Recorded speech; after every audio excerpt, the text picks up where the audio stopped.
Bonjour à tous, je suis Vanessa dans la vraie vie, la Miss Kikou sur les réseaux sociaux. Et aujourd'hui, je reviens vous parler couture et un peu lecture. C'est mon 8e podcast si je ne me trompe pas. J'ai choisi de diviser cette vidéo en, on peut dire, 2 parties. Je vais vous présenter au début les hauts. Et puis après, je vous présenterai, à la fin de la vidéo, je vous présenterai surtout les bas que j'ai pu coudre ces derniers temps. Parce que j'ai cousu pas mal de jeans, donc ça vaut le coup de rester jusque là. On va pas perdre plus de temps et je vais tout de suite commencer par la blouse Zélie de Clématis Pattern que j'ai cousue en taille 40. J'ai pas fait spécialement de modification. Alors c'est une blouse, je vous mettrai le dessin technique. Sa particularité, c'est sa découpe sur le devant. Ensuite, donc cet empiècement sur le devant et l'empiècement dos aussi est un peu particulier, je vais vous montrer. Donc il est un peu arrondi, des sons un peu plus bas que sur les chemises classiques. Vous avez plusieurs versions, vous pouvez également le coudre donc manche longue, manche courte et la version robe. Alors, cette blouse, elle me plaisait depuis un moment, je la voyais passer sur les réseaux sociaux parce qu'elle m'avait pas l'air bien compliquée. Le bas des manches est élastiqué, il n'y a pas de boutonnière. Je me suis dit, allons-y, ça devrait bien le faire. Alors quand j'ai regardé pas mal de versions. Ce qui a retenu mon attention, c'est la découpe ici, poitrine. Faut être vigilant, enfin moi je suis assez grande, du coup si cette découpe elle montait trop haut, je trouve que ça faisait pas joli. Et donc en mettant la pièce du patron sur moi, j'avoue j'ai pas fait de toile, hein, j'y suis allée comme ça. J'ai vu que cette découpe serait trop haute et ça serait pas forcément le bon rendu. Du coup j'ai rallongé l'empiècement devant et l'empiècement dos, je l'ai rallongé de 2 cm. Je vous montre ça tout de suite. Donc l'empiècement devant, vous voyez ici, j'ai regardé à peu près pour garder quand même une pièce harmonieuse, enfin la découpe harmonieuse. Ici, j'ai écarté de 2 cm. J'ai fait pareil sur la pièce d'eau. Sauf que quand vous faisiez ça, allez se poser la question, quand bien même les manches sont froncées, je rallongeais, si vous voulez, l'emmanchure de 2 cm devant, 2 cm derrière, je perdais 4 cm et ça n'allait pas du tout aller. Donc ce que j'ai fait, j'ai également augmenté, vous voyez ici la manche, j'ai donc découpé, j'ai regardé par rapport aux repères que vous avez. Je ne sais plus s'il y a des repères. Non, c'était pas par rapport au... Si, j'ai regardé par rapport aux repères sur la pièce d'eau, où il n'y en a pas. En tout cas, je me suis... oui, c'est ça. Je me suis repéré ici. Je me suis repéré là. J'ai regardé mes 2 pièces. J'ai regardé à peu près comment ça allait se situer. Et j'ai donc écarté également ma tête de manche de 2 cm. Et vous pourrez l'avoir portée. Alors, je vous mettrai une vidéo portée un peu plus tard parce que je l'ai portée avec mon jean Frank et j'ai fait qu'une seule vidéo. Et donc, ça permet à la découpe d'être beaucoup plus, d'être mieux située, de beaucoup mieux tomber. Alors, j'ai un décolleté qui arrive jusque là, mais moi, ça ne m'a pas trop embêté. Et j'ai simplement fait un point pour refermer un tout petit peu. Je vous la montre sans plus attendre, vous excuserez son état, mais je suis allée vous la chercher dans le bac à linge sale. Dégueulasse. Donc, ce que je vous disais, ah oui, vous avez aussi la variété des cols. Vous pouvez avoir un col Mao tout simple et également un col froufrouté. Au départ, j'étais partie pour faire le col froufrou et finalement, je trouvais que le col Mao était bien plus sympa. Donc voilà ce que ça donne. Alors mon tissu était assez léger et j'avoue que j'étais pas convaincue par la finition sans doubler l'empiècement dos. Donc j'ai préféré la doubler. Je vous montre ce que ça donne à l'intérieur. À l'intérieur, vous avez votre empiècement dos, moi qui est doublé. Et comme j'ai fait maradine du tissu, l'empiècement dos à l'intérieur, il y a une couture au milieu. Bon, c'est pas top, vous voyez pas grand chose vu comme c'est froissé. Mais si j'écarte un peu, voilà, vous voyez, il y a une couture au milieu. Il faut juste bien penser à rajouter 1 cm, hein, vu que vous ne la coupez pas au pli. Vous faites la technique du burrito et je trouve ça plus joli. Sinon, tout le reste est surjeté. Hein. C'est rien de compliqué, vraiment. Si vous avez envie d'une blouse un peu sympa, dans un tissu Unis, pas unis, vous faites les surpiqûres classiques qu'on retrouve sur les chemises. Voilà, ici. Voilà. J'ai trouvé ça très sympa. Enfin, elle est très facile à faire. Je la garde. C'est une chemise, c'est une blouse que je referai, c'est sûr, quand j'aurai pas envie de faire de boutonnière, mais que j'aurai envie d'un haut un peu sympa. Et puis, je pense qu'en été, les versions courtes, j'en ferai plusieurs. Simplement, je ne ferai pas, pour la version courte, je ne ferai pas de bracelet de manche de finition élastiqué. Parce que je trouve ça pas très saillant, pas très esthétique. Je ferai un vrai bracelet de manche, je trouve ça plus joli. Et d'ailleurs, en discutant avec ma copine de couture Laurie, elle, il me semble qu'elle l'a fait également. Et elle a fait la finition de ses manches, elle a fait des vrais bracelets de manche parce qu'elle n'aimait pas la finition élastique. Donc voilà, donc vraiment une blouse pas compliquée. Et j'ai réduit la hauteur de la blouse de 7 cm. Et ça, c'est pour avoir regardé le post de Emma Couture. Je crois que son profil s'appelle comme ça. On fait à peu près la même taille et elle l'avait raccourci. Parce qu'en fait, je pense qu'il n'y a pas une grande différence de hauteur entre la version robe et la version blouse. Du coup, même quand vous êtes très grande, ça tombe, enfin, ça tombe, c'est pas joli. Donc voilà, je l'ai raccourci, j'ai fait ça et je l'ai cousu en taille 40. Et à partir de, je vous montre sur les pièces du patron, je l'ai cousu en taille 38-40, on va dire, puisque ensuite, quand j'arrive ici, vous voyez à peu près à 10 cm sous l'emmanchure, je suis allée rejoindre la taille 38, parce que je ne voulais pas, ou même pas, je suis en train de voir que j'ai même enlevé bien plus que ça. Je suis allée rejoindre la taille, je dirais même pas la taille 36. J'ai enlevé sur les côtés, donc je vous dis une bêtise, j'ai enlevé ici 4 cm, ce qui veut dire que je me suis dit, je fais moins 4, j'ai mis un point.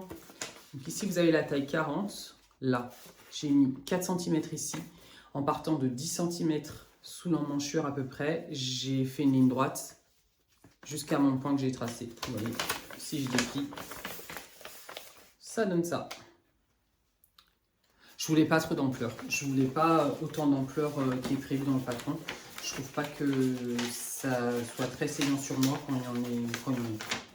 Et en plus, j'avais cousu ma blouse Burda que je vous ai montré dans mon précédent podcast, qui elle est déjà bien ample. Et il y avait même entre la blouse ailier et ma blouse Burda, il y avait beaucoup de différences. Donc je me suis servi un peu de comment la blouse Burda était pour justement raboter un peu sur les côtés. Donc couture très sympa, rapide, je valide.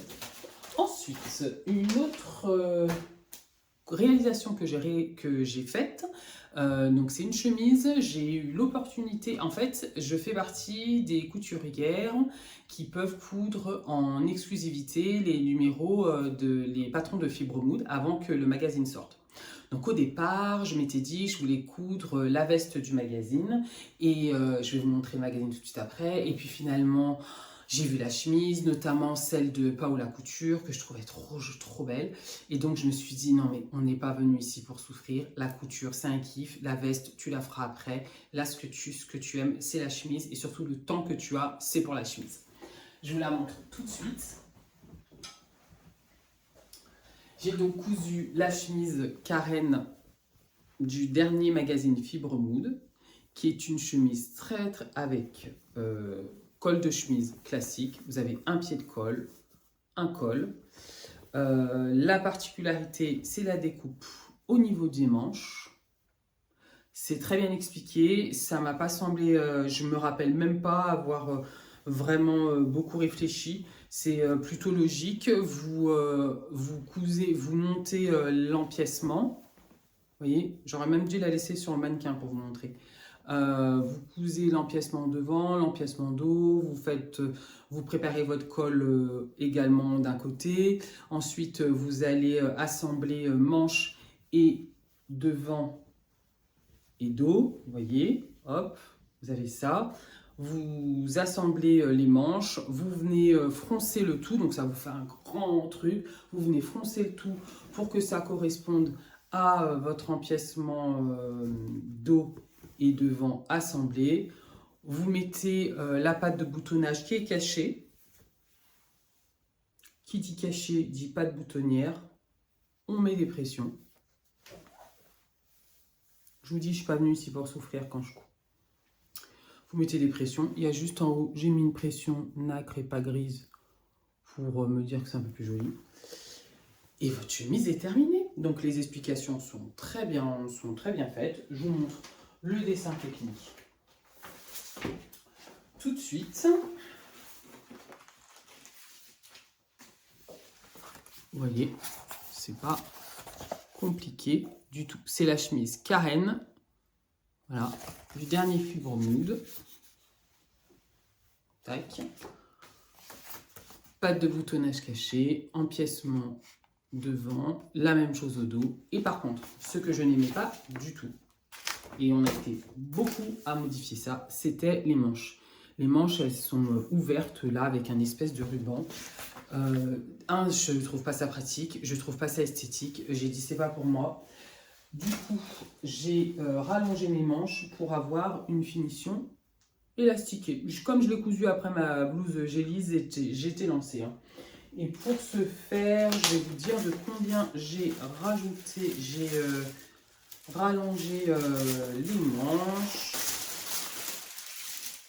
5 cm. 5 cm, ce qui m'a permis de faire une finition élastiquée avec un élastique d'1 centimètre ou 1 centimètre et demi. 1 centimètre. Donc, super. Et qu'est-ce que je voulais vous dire d'autre? Non, rien. J'ai fait la taille M en haut. Et à partir des emmanchures, j'ai fait la taille S. Voilà, toujours pareil, parce que je trouve pas que ça m'aille trop quand c'est hyper long. Deuxième modèle cousu, deuxième modèle trop cool, qui m'a donné du plaisir, que je porterai, que j'ai déjà porté et que je reporterai. Ensuite, alors ça c'est ma pièce, je viens de la terminer, je l'ai postée déjà sur Instagram. Pour celles qui me suivent, vous avez pu déjà la découvrir. Pour d'autres, n'hésitez pas à vous abonner. La Miss Kikou sur Instagram. Je suis active plutôt en story. J'oublie souvent de faire des posts. Je les prépare, mais j'oublie. Puis après, je me dis, oh, c'est bon, c'est pas la peine. Bon, c'est pas grave. Donc, voilà. C'est ma Léo Shirt de Bella Loves Pattern. Elle est juste magnifique. Pour mes modèles d'avant, je ne vous ai pas dit d'où venait le tissu. Alors, le tissu de la chemise Karen, je ne sais pas d'où il vient. Il était dans mon stock. C'est une espèce de viscose tencel. Ça m'a pas l'air d'être du tencel, mais ça doit être une viscose. Je sais pas d'où elle vient. Pour ma blouse Zélie, elle vient de mon dealer préféré du marché. Donc, c'est vraiment la chemise la blouse qui m'a revenu à pas grand chose. C'est une viscose que j'ai dû acheter 2 € le mètre. Donc, et je l'ai cousue dans 1,50 m. La chemise Karen, un petit peu plus quand même, il faut pratiquement 2 mètres parce que le fait d'avoir allongé les manches, il y a de l'ampleur, il faut réfléchir quand même. Moi j'ai joué à Tetris, hein, et dans un peu plus, je dirais 1,70 m à peu près. Et ensuite, j'ai cousu ma Léo Shirt. Non mais regardez-moi ça, elle est trop belle. Vous aurez des photos portées de toute façon chez vous. Donc en termes de finition, regardez, j'ai mis des petits boutons cœur, j'ai mis les 2 poches. Alors ça, c'est les poches de la chemise Camille. Je préfère la Léo Shirt parce qu'elle a moins d'ampleur que la chemise Camille. Là, cette petite rose, c'est une dédicace à ma cousine. Je ne sais pas si elle regardera la vidéo, mais voilà, parce que c'est sa fleur préférée, elle aime trop le rose. Et ma modification, c'est que moi, j'ai rajouté un pli d'aisance à la pièce d'eau. Il n'y en a pas normalement, c'est plat. Je vous mets le dessin technique. Et moi, j'ai trouvé, donc je l'avais déjà fait une première fois, j'ai trouvé que ça manquait un peu de, je sais pas, enfin, j'aimais pas, du coup, j'ai rajouté et je préfère comme ça. Donc, j'ai donc décalé ma pièce d'eau et toujours coupée à la pliure, mais je l'ai décalé de 1,5 cm, ce qui me permet d'avoir ce pli-là, ce pli plat. Et à l'intérieur, il est creux, je crois que c'est son petit. Voilà, ce que j'aime dans cette chemise, c'est le bas liquette. Ça, c'est beau. J'aime parce qu'elle vous explique comment faire une finition comme ça, super propre au biais. Vous pouvez utiliser votre tissu pour faire du biais. Team Feignasse, j'ai du billet que j'ai acheté il y a un moment, j'en ai un stock pas possible parce que j'ai eu un moment dans ma vie où je me suis dit toutes mes finitions seront au biais et ça m'est vite passé. Donc ça allait très bien. Mes boutons viennent de chez AliExpress, je crois, un truc comme ça, je sais plus d'où ils viennent. Et mon tissu qui est du coton, c'est du 100% coton. Regardez-moi ça, elle est trop belle, elle est trop belle. Mon tissu vient toujours pareil, de mon dealer préféré, je l'ai acheté l'année dernière. Donc vraiment, c'est une chemise qui ne m'a pas coûté très cher. Et selon lui, c'était des restes, c'était du Lacoste. Et je pense que c'est bien du Lacoste, parce que vraiment l'épaisseur du tissu, etc., vraiment nickel.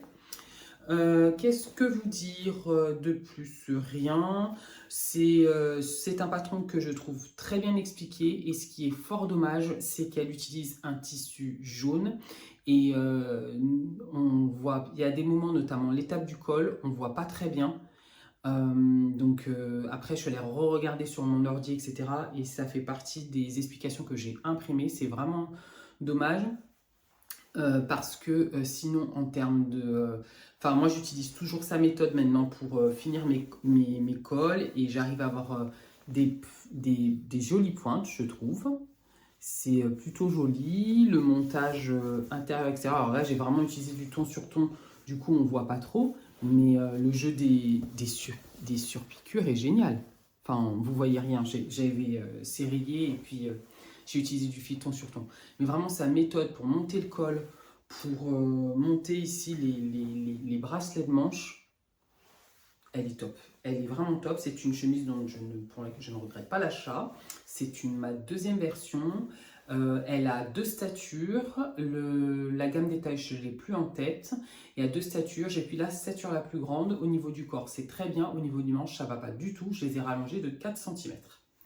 Voilà ce que vous dire sur cette chemise. Donc là, on a fini la partie haut. Je pense que j'ai été relativement claire. On va attaquer la partie des bas. Et alors là, les bas, j'ai cousu 4 jeans à la suite. 4 pièces en jean à la suite. J'ai été dans la fouille des jeans. Donc revenons à la mini-jupe Jade Studio Calico. J'ai vu Emma de Frandy Couture qui l'avait cousu. Et j'avais le patron depuis très longtemps. Pourquoi je n'ai pas cousu avant? Je vais être honnête. J'avais la flemme d'imprimer et de scotcher les pages. Alors que franchement, il y en a à peine 20. Non, je crois que même pas, je crois qu'il y en a 15. Bon, voilà, ça ne s'explique pas. C'est une jupe qui va de la taille XS à double XL. Il y a le tableau il y a les mesures finies. Donc ça, c'est super. Moi, je trouve ça très très bien pour nous aider à choisir la bonne taille. Enfin, c'est pas sur forme de tableau, c'est ici. Vous les avez, vous avez la liste des mesures finies. Si on devait prendre le tour de taille, le plus petit, c'est 68,5 cm. Et le tour de taille le plus grand, c'est 98,5. Et pour les hanches, ça va de 96,5 cm jusqu'à 126,5 cm. Je l'ai cousu en taille S. Je n'ai pas fait de modification au niveau de la taille. La seule chose que j'ai faite, c'est que je l'ai rallongé de 4 cm. Les lignes pour rallonger le patron sont bien prévues sur le patronage. Donc, vous n'avez même pas à réfléchir. Je l'ai cousu en taille S et ça tombe nickel. J'aime beaucoup comment elle taille. Elle est vraiment, vous utilisez, alors eux ils vous disent 80, il vous faut 90 cm de tissu, de jean non extensible. Je vous avoue que j'avais à chaque fois des coupons de 2 mètres pour coudre mes jeans. Et dans ce qui reste, j'ai placé les morceaux de la jupe. Donc je pense qu'elle rentre même dans moins de 90 cm avec une aisse de 250, hein, soyons clairs. Donc voilà, je vous montre tout de suite, j'arrête le suspense, les deux versions que j'ai cousues et que je n'ai cessé de porter. Je vous mettrai des photos portées. Donc ça, c'est la première version que j'ai faite. Donc là, vous avez le devant. Hop, devant. Donc c'est une mini-jupe qui est très sympa, qui est taille haute. Franchement, ça c'est génial. Vous avez, et ça, ce jeu de pinces que je trouve top, vous avez des pinces ici. Ensuite, vous avez des pinces sur l'empiècement ici. Non, en fait, là, c'est vous assemblez ces deux morceaux, mais par contre, là, sur la pièce d'eau, vous avez une pince. Et donc, c'est génial parce que ça doit... Donc là, ça demande juste un peu de minutie. Ce que je vous invite à faire, c'est n'hésitez pas à bâtir à la machine. Vous placez juste cette pièce, ces deux pièces assemblées et votre pièce d'eau, vous les mettez bien ensemble à la machine. Vous cousez juste ici. Puis après, vous pouvez continuer si vous voyez que c'est bien placé. Ça vous évite d'avoir tout à découdre. Moi, je trouve, ça aide. L'intérieur, les poches, j'avais un morceau de wax qui traînait, j'ai pris. Vous avez les passants, ensuite 2 passants ici et 4 passants dans le dos. Mon jacron qui vient de chez Frandy Couture, c'est moi qui l'ai fait. Ils sont super, moi je trouve qu'ils sont très bien, enfin surtout ils ont la bonne taille. Et j'en ai cherché d'autres parce que je voulais un peu changer de message. Et en fait c'est les seuls que j'ai trouvé à la bonne taille. Donc voilà, j'ai fait toutes les surpiqûres dans un fil contrastant. J'utilise le fil jean de chez Gutermann qui est hyper quali. Et alors, cette jupe, je l'ai cousue avec ma surjeteuse recouvreuse. En fait, j'ai le modèle Ovation de Babylock, qui est donc une combinée. Et j'avoue, j'utilise soit le modèle recouvreuse, soit le modèle surjeteuse, alors que je l'ai depuis des années. J'ai jamais utilisé le modèle combiné, j'ai pas d'explication. Je pense flemme d'essayer de voir comment ça fonctionne. Et puis, comme en fait, je me suis dit, bah, si ça continue comme ça, c'est idiot, autant acheter une recouvreuse à part. Et je pense que ça m'évitera les petites manips qu'il y a à faire. Et puis, puis de prendre aussi une surjeteuse. Donc, je trouvais ça un peu idiot. Et avant de me décider, je me suis dit, bah, utilise quand même le modèle combiné. S'ils l'ont fait, c'est pas con. S'il doit bien avoir une raison. Mais c'est juste génial. Je vous montre l'envers. L'intérêt du modèle combiné, vous surjetez et vous cousez en même temps. Regardez ça. C'est top. Et donc, normalement, l'intérêt de la Ovation et puis le modèle au-dessus, donc les combinés de chez Babylock, c'est que vous pouvez aussi faire toutes vos surpiqûres avec la recouvreuse. Mais moi, j'ai pas fait ça. En fait, je me suis dit, je vais vraiment gagner du temps. Ma machine à coudre garde le fil contrastant. Si vous voulez, à la machine à coudre, ce que je fais, je monte mes poches, je monte mon zip, ça parce que c'est à la machine à coudre. On ne peut pas le faire avec en tout cas moi je ne saurais pas le faire avec une recouvreuse surjeteuse en version combinée. Une fois que vous avez fait tout ça, j'ai laissé le fil contrastant parce que j'en avais besoin pour la fermeture éclair, pour mes poches, pour tout ce que, enfin pour faire. Je laisse le fil de surpiqûre sur la machine à coudre et j'utilise ma surjeteuse, ma combinée en fait, pour tout assembler. Mais c'est magique. Donc imaginez la vitesse de réalisation. Quand j'ai compris ça, je me suis dit, bah non, je la vends plus. C'est trop bien, je la garde. J'en ai fait une. J'en ai fait une autre en noir. J'avais ce coupon qui traînait, donc ça c'est le dos. Avec la petite étiquette, je les trouve vraiment sympa ces petites étiquettes là. Cousu avec style, toujours pareil de chez Frandy Couture. Là c'est un autre jacron. Ici vous avez les 4 passants derrière, 2 passants dos. Alors là par contre, on se casse pas la tête, je mets toujours des ceintures. J'ai mis un bouton de pression, le zip, hop, qui vient du marché, je me connais. Il vient du marché ou alors de Mercerie Extra. Nickel. L'intérieur, c'est fini par une parmenture. Parce que comme vous l'avez pu voir, il n'y a pas de ceinture. Et, et là aussi où le montage est très très astucieux de cette jupe, c'est que vous avez vos passants qui vont bloquer en fait votre parmenture. Du coup, elle ne bougera pas. Et en plus, moi, j'ai rajouté le jacron. Donc, vous n'avez pas de risque que votre parmenture remonte. Vraiment, moi je vous recommande ce modèle. Si vous n'aimez pas les mini-jupes, il vous suffit de la rallonger. La ligne est prévue à cet effet. Le monte, c'est très bien. Les explications sont succinctes, mais claires. Moi, j'ai toujours trouvé que c'était très bien expliqué Studio Calico. Certains reprochent que c'est succinct parce qu'il n'y a pas 10 pages, mais en fait, c'est simple et efficace. Comme dirait l'autre. Donc, comme dirait l'autre, c'est parce que tout le monde dit ça. Et en fait, vous voyez, vous avez surtout du texte avec quelques petits schémas, mais Moi, je trouve que c'est très bien expliqué. Et vous pouvez retrouver aujourd'hui ces patrons sur Etsy. Donc voilà, la seule chose sur laquelle j'attire votre attention, c'est quand vous allez monter votre fermeture éclair. Ici, là, n'oubliez pas, c'est pas évident. Moi, je l'ai entouré et je l'ai écrit. Il faut bien, lorsque vous allez mettre ça, là, je sais plus comment ça s'appelle, cette pièce du zip, il faut pas la mettre jusqu'en haut. Il faut bien laisser 1 cm parce que ensuite vous allez venir coudre votre ceinture. Donc voilà. Mais vraiment une jupe que je recommande. Je l'ai fait 2 fois à la suite. Voilà, nickel. Ça se fait, je pense, en une après-midi. Ouais, la noire, je l'ai fait en une après-midi. Donc voilà pour mes jupes. Et là, je passe à ma pièce, à mon patron coup de cœur. Est-ce que ça va être le patron coup de cœur de l'année? Vous allez me dire, on est qu'en mars. Je sais pas. Mais vraiment, je l'adore. C'est le jean Franck de la marque Closet Core Pattern. Pour vous dire, j'ai même imprimé les explications. Elles font beaucoup de pages, je sais. Mais franchement, je trouve que c'est mieux de l'avoir expliqué. Donc c'est le jean pour moi multifonction. Vous avez taille haute, taille intermédiaire.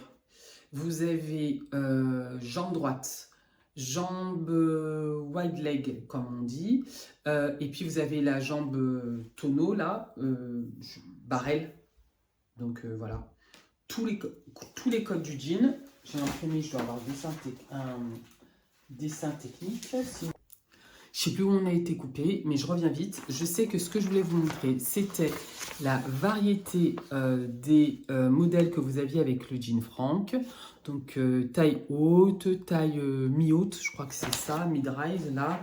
Jambe droite, jambe tonneau, ça je pense que c'est la traduction, mais sinon on dit plutôt barrel. Et puis jambe large.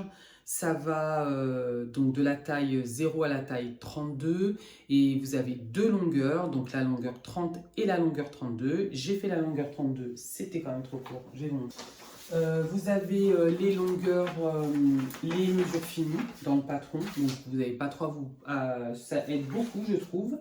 Moi, c'est un jean que j'ai fait en taille 10. Ma première version, je n'ai fait aucune modification. Ah oui, ce qui est important de savoir, c'est que le jean, c'est prévu pour une version non extensible ou alors vraiment avec très peu d'élastane.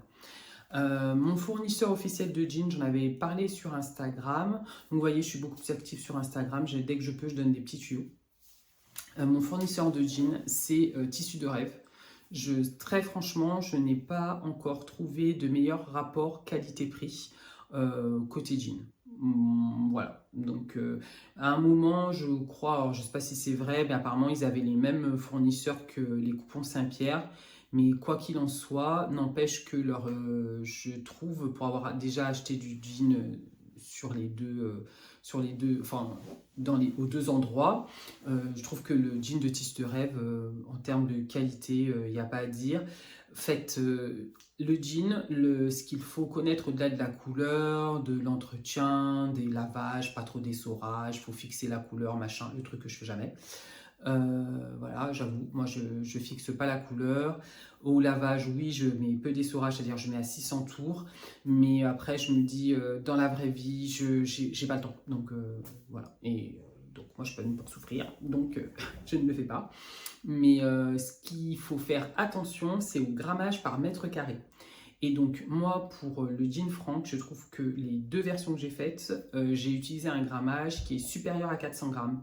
Et là, vous avez vraiment un jean avec une belle tenue, un peu type Levi's. Je vous les montre. Donc ça, c'était ma première version.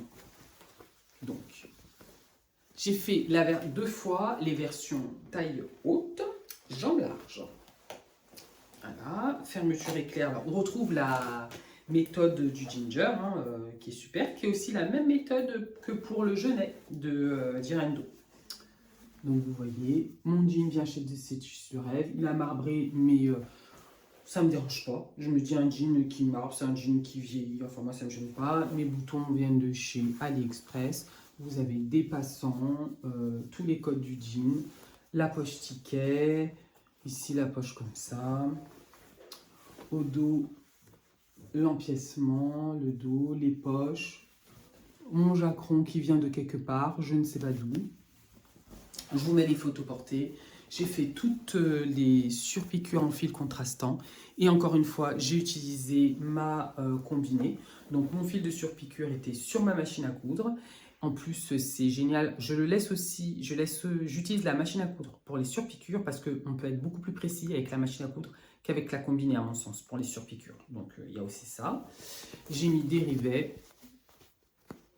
au dos, voilà, sur les poches d'eau. Les poches devant. Mais c'était ma première version. Et je suis partie bille en tête. Je savais que la taille, ça irait. Mais la longueur, j'avais rajouté qu'un centimètre et demi parce que ça me semblait correct. Mais pas du tout. Du coup, il n'y a pas d'ourlet. Ça va que c'est encore un peu la mode. J'ai juste fait un point zigzag. Il n'y a pas d'ourlet. C'est just. Donc, j'ai rien d'autre à vous dire que ça. Sur ce jean, il est super, allez-y, foncez, les explications sont nickel. Je sais pas s'il y a de vidéo, mais vous n'avez pas besoin de vidéo une fois que vous avez compris, une fois que vous avez les explications. Donc voilà, et moi pour optimiser le plus ma couture, ce que je fais, c'est que je m'occupe des poches. Après m'être occupé des poches, je m'occupe de la braguette. Quand je dis des poches, c'est même mes poches d'eau, je les prépare. Je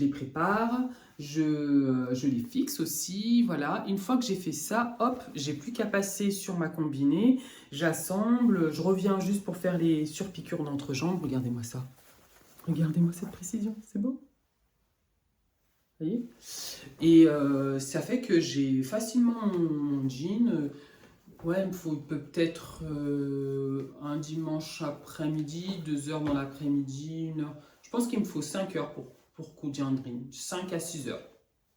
Donc pensez à... Je thermocolle la ceinture, je sais que tout le monde ne le fait pas, mais je trouve que ça tient mieux, sinon moi, elle se perd dans mes bourrelets. Donc je surpique, j'entoile ma ceinture. Pour la surpiqûre, pensez à rallonger votre point à 3,5 ou longueur 4, c'est beaucoup mieux.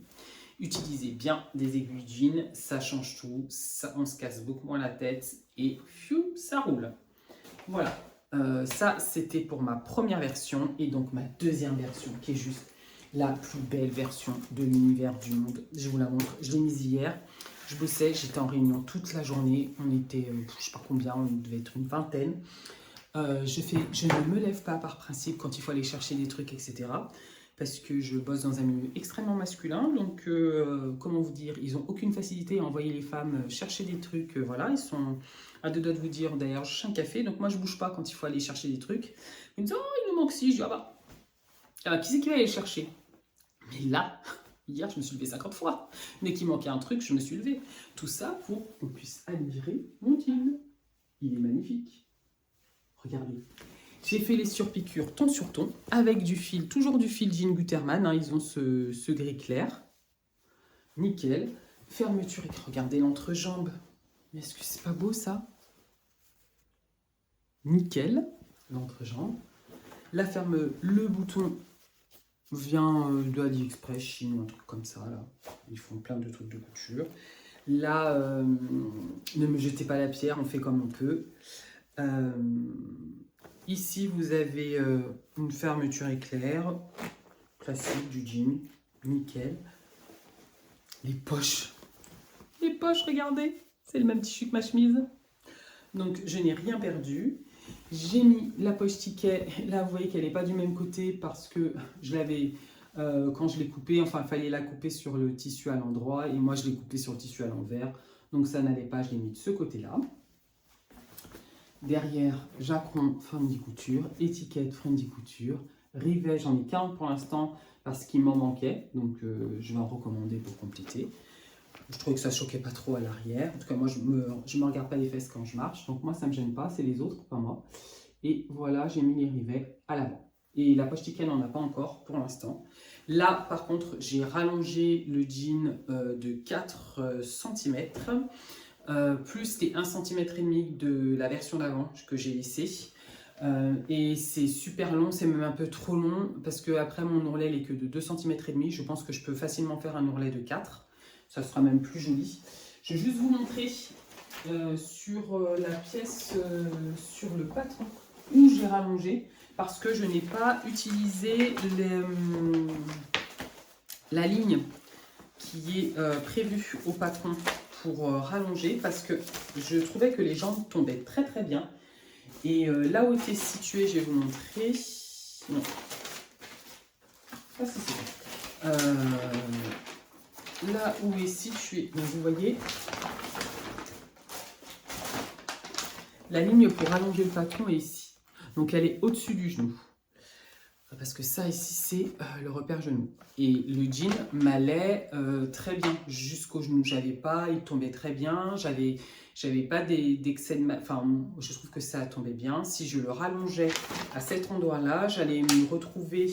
Ce que je craignais, c'est d'avoir un excès de matière au niveau du genou.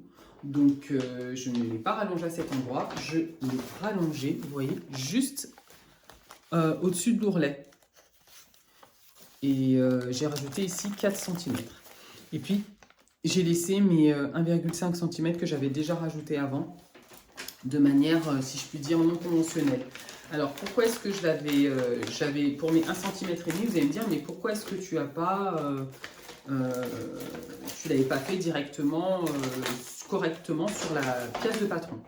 En fait, vous avez Ivan Soufflet, donc qui est quand même en termes de patronage et modélisme, moi je trouve très pointu, qui expliquait dans un de ses ouvrages, l'un de ses premiers ouvrages que j'ai toujours, que lorsque vous rallongez une pièce jusqu'à peu près 1,5 cm, 2 cm, vous pouvez vous permettre de le faire au bas de la pièce, parce qu'elle conserve son harmonie. Et que dès que vous vous rallongez de plus, il faut bien le faire aux emplacements prévus sur la pièce de patron, sinon à l'endroit que vous avez identifié. Il ne faut pas le faire juste en bas, et je vous confirme que ça fait dégueulasse. Autant vous dire qu'il y en aura d'autres. J'ai refait le plein de jeans, j'en avais déjà. Voilà. À un moment, je me suis posé la question, puisque c'est un patron que j'ai. Je vais d'ailleurs, si vous êtes intéressé, je le revends. C'est le patron California d'Atelier Scamit. Pourquoi je préfère Franck au patron California? Pour moi, en tout cas, c'est la façon dont ça tombe, parce que je n'ai aucun reproche à faire au patronage du pantalon California dont je parle dans ma précédente vidéo. Les jambes de Franck sont moins larges, et la première chose que j'avais rétrécie dans le pantalon California, c'était la largeur des jambes. Donc ça veut dire que clairement ça ne m'allait pas, ça ne me plaisait pas, je veux dire. Et je préfère ici, l'empiècement là, au niveau du dos, sur le jean Franck, elle est un peu plus large. Et je trouve que ça tombe mieux. Voilà, mais c'est juste pour ça que moi j'ai plutôt choisi, et je me retrouve plus dans le patron de Closet Core Pattern, le jean Franck. Mais si vous avez le patron California, je ne sais pas si ça vaut le coup de coudre les deux. Je ne sais pas. Et si vous avez les deux, si vous avez cousu les deux, moi je veux bien votre avis. N'hésitez pas à le laisser en commentaire. On va tout de suite passer. Et mon jean gris vient de toujours ces tissus de rêve. En général, quand j'ai du jean, sauf si je vous dis autre chose, je l'ai acheté là. Et j'en ai une belle quantité. Je passe rapidement à la partie lecture pour celles que ça intéresse, parce que je suis très contente. Finalement, au départ, je me suis dit, tout le monde va arrêter la vidéo à ce moment-là. Et j'ai plein de retours. Des fois, j'ai même plutôt des retours sur la partie lecture que sur la partie couture, donc c'est trop chouette. J'aime beaucoup lire. Je lis depuis que j'ai appris à lire, je lis. On va dire que c'est le moment où, quand vous avez la phase de maman avec des enfants qui ne dorment pas la nuit, sachant que les miens n'ont pas, aucun n'a dormi la nuit. Et le dernier, voilà. Ça se passe de commentaires. C'est un peu la période où j'ai dû arrêter de lire parce que j'y arrivais plus. Mais sinon, je lis, voilà, je lis tout le temps. Donc je reviens pour ma partie lecture que j'ai décidé de tourner de nouveau parce que je ne vous avais pas dit tout ce que je pensais dans la première version.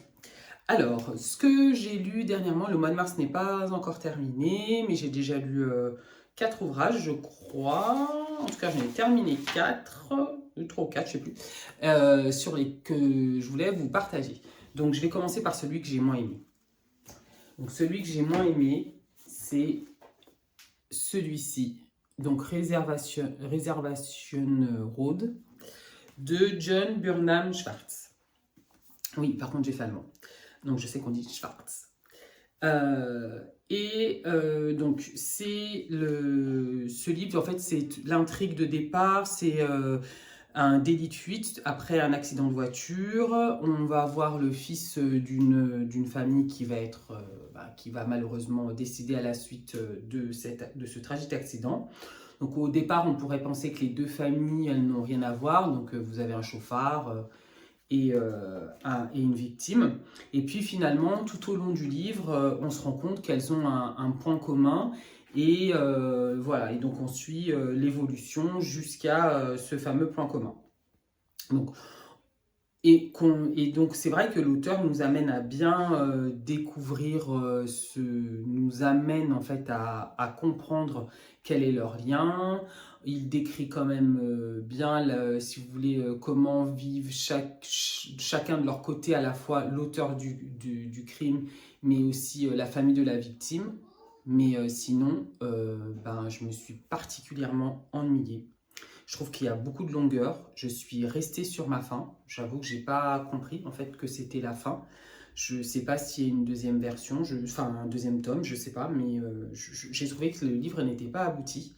Et ce qui m'a le plus gêné dans le livre, c'est que, en tout cas gêné ou qui ne m'a pas plu, c'est que les hommes, les personnages masculins du livre, eux, écrivent à la première personne, alors que les personnages féminins, eux, écrivent à la troisième personne. Au début, je pensais que ça avait vraiment un sens, un intérêt, qu'on allait comprendre dans l'intrigue pourquoi, en fait, il était nécessaire cette différence de point de vue. Mais moi, je l'ai pas saisi, je ne l'ai pas vu. Donc, voilà, je reste sur ma faim et vraiment, ça ne l'a pas fait. Ce livre, il n'était pas pour moi.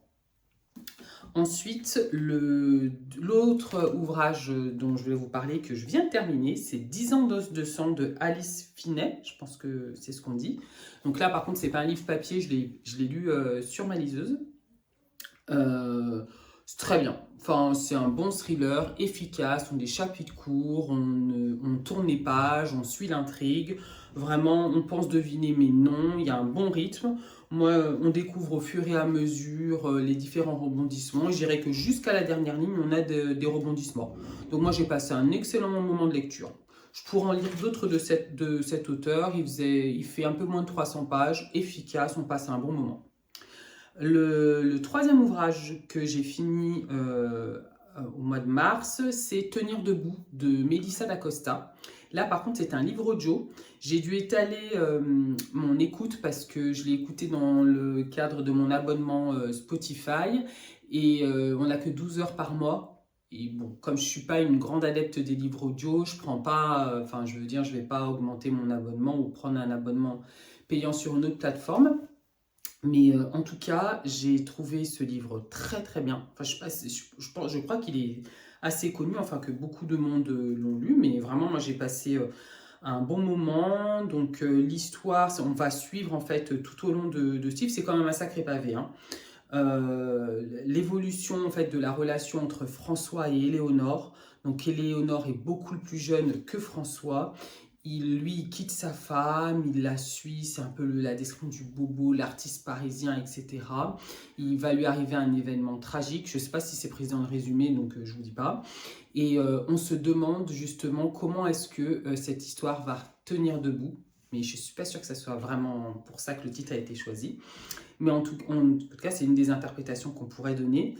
Vraiment, on se demande comment est-ce qu'ils vont faire face à toutes les épreuves, la tragédie, à leurs différences d'âge. Les émotions, elles sont très très bien écrites et les personnes qui ont été choisies pour lire le livre audio, génial. Enfin, elles vous ont embarqué dans l'histoire. Donc ça, c'est l'avantage quand on coupe. Vous comprenez mieux mes réalisations de culture. On est pris dans l'histoire et on ne veut pas que ça s'arrête parce qu'au final, on veut enchaîner les chapitres. C'est comme quand on lit un livre papier. Donc, très très bon moment d'écoute. Ensuite, l'autre livre dont je voulais vous parler, j'ai passé vraiment un super moment, pourtant c'est un sacré pavé, c'est Our Vicious Lies de Lila Mars. Donc là, on est plutôt sur on va dire, un peu, ouais, une romance d'espionnage. Donc c'est écrit comme un film d'action, on rigole. On est aussi, il y a de la tension entre les protagonistes, on suit la relation entre Bella, Cassim, Kamani, on ne sait pas trop, ces deux espions. On pleure aussi parfois, j'ai la larme facile devant les livres. Bref, j'ai passé un super moment et je me dis, une jeune autrice, si elle a déjà du talent, on lui donne encore d'expérience, elle nous fera des ouvrages encore mieux. Est-ce que j'y ai cru? Oui, je me suis franchement laissée embarquer. Par contre, bon, des fois, on a envie de la secouer quand même, hein, la Bella du livre. Hein, on se dit, t'es quand même espionne un peu. Donc, et toi? Mais c'est un très très bon moment de lecture. Je l'ai lu sur ma liseuse, donc ouais, ça faisait 600 pages sur ma liseuse. Mais je ne les ai pas vus passer. Je crois, je sais pas, mais une semaine pour les livres. Je crois que je l'ai lu en 4 jours. En plus, j'avais du train dans les 4 jours, donc ça s'est fait tout seul. Et enfin, le dernier ouvrage que je voulais vous présenter, dont je voulais vous parler et que j'ai vraiment, pour moi, là, c'est mon best du mois, c'est Le Harem du Roi de Djaïli Amadou Amal. C'est le deuxième livre que je lis de cet auteur et vraiment j'aime beaucoup, je pense que je vais en lire d'autres. Donc c'est une histoire qui est très émouvante. Enfin moi j'ai trouvé ça très émouvant. Elle nous fait vraiment sortir, moi elle m'a fait sortir de ma zone de confort, de nos schémas de pensée parce que vraiment on change de culture. Hein. On se retrouve au Cameroun dans un village où la culture camerounaise mais aussi la religion, donc l'islam sont vraiment mêlés. Ça n'a rien à voir avec notre monde, avec qui prône la laïcité, la séparation de l'Église et de l'État, là non pas du tout. Et, et puis encore une fois, je trouve que l'auteur, elle nous amène à nous interroger sur la question de la patience et de notre rôle en tant que femme, donc ce qu'elle appelle le mounial. Je ne sais pas si c'est camerounais ou si c'est un mot de l'islam, j'avoue ça, je ne sais pas. Donc, et au final, on se pose la question, qu'est-ce que la société attend de nous par rapport aux traditions, au poids des traditions. Donc, parce que vous avez un couple donc monogame, c'est le point de départ. Ils sont camerounais, la femme est médecin, le mari, non, la femme est enseignante et le mari est médecin. Ils font leurs études en Occident, ils rentrent au Cameroun, tout va bien, 4 enfants, voilà, ils s'aiment, il n'y a pas de sujet. Et puis, au final, il doit reprendre la tête d'un royaume, donc il va devenir roi, avec toutes les traditions et les obligations que ça implique, et notamment d'avoir un harem. Et comment sa femme actuelle, soit sa femme initiale va l'accepter, surtout qu'elle, elle s'était engagée dans un mariage monogame. Et j'ai trouvé ça vraiment poignant. Enfin, moi, j'ai adoré, j'ai trouvé que l'écriture était très fluide. Qui décrit très bien les émotions des personnages, tout ce qui traverse, etc. J'ai trouvé ce livre beaucoup plus abouti que Les Impatientes. Alors, je ne sais pas lequel a été écrit avant l'autre, mais moi, je l'ai trouvé, enfin, j'ai préféré. Je trouvais que là, ça se terminait plus que les Impatientes. Donc voilà, donc je voulais retourner cette partie lecture parce que je vous avais pas tout dit dans la version initiale. J'espère en tout cas que vous avez passé un bon moment, tant lecture que couture. Je vous retrouve très prochainement pour un nouveau bilan. Là, je pense que je vais coudre un peu de t-shirt ce week-end, je crois, parce que j'ai une idée de t-shirt en tête que j'ai trop envie de tester. Et puis, il faut aussi que je me couse quand même une petite veste mi-saison. Donc, je vous retrouve prochainement pour vous présenter tout ça et puis pour vous parler de mes lectures d'ici là. Entre-temps, on peut se retrouver sur Instagram. Je réponds plus vite que sur YouTube. Je suis plutôt active en story qu'en post parce qu'en fait, j'oublie souvent de poster. Donc, et puis, dès que je peux, c'est avec plaisir que j'échange avec vous. Je vous dis à très bientôt.